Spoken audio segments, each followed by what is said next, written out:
ဝိုင်းစုနဲ့သဘောမတူခဲ့ပေမဲ့လည်းဆိုဗီယက်တစ်စင်နဲ့တော့မင်္ဂလာဆောင်ပေးတော့မယ်ဖြစ်ကြောင်းပြောပြလာတဲ့ဟင်းဝေရန်ရဲ့ဖခင်မင်္ဂလာပါ message ပရိသတ်တို့ရှင်ဒီနေ့မှာတော့နမဲကျော်မင်းသားဟင်းဝေရန်ရဲ့ဖခင်ဟာဟင်းဝေရန်ကိုအိမ်အောင်ပြပေးတော့မယ်ဆိုတဲ့အကြောင်းကိုထုတ်ပြောလာခဲ့တာပဲဖြစ်ပါတယ်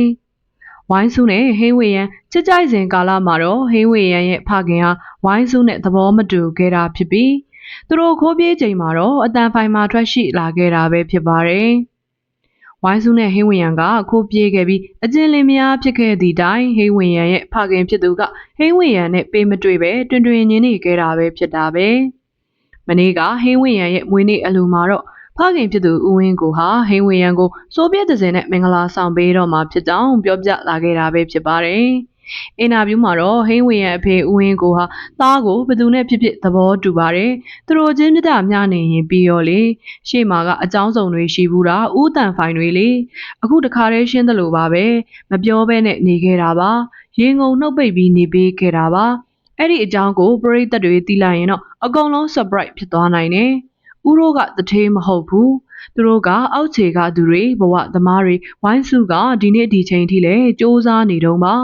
ကိုသားသမီးကိုလည်းချမ်းသာပြီးတင်းနောက်တင်းနဲ့ထားနိုင်မှသာယူဘယ်သူနဲ့မှသဘောမတူတာတော့မရှိပါဘူးဝိုင်းစုနဲ့ဟင်းဝေရန်ဟာကန်တရားကြောင့်တွေ့ဖယ်သွားရတာပါလို့ပြောသွားခဲ့တာပဲဖြစ်ပါတယ်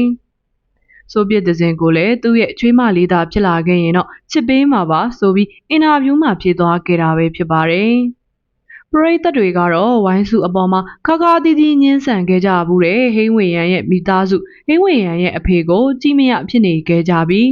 သူတို့မိသားစုတွေကိုဝင်ရောက်ရဲတဲ့မိန်းကလေးကိုလည်းအံ့ဩမိပါကြောင်းမှတ်ချက်ပြုနေခဲ့ကြတာပဲဖြစ်ပါတယ်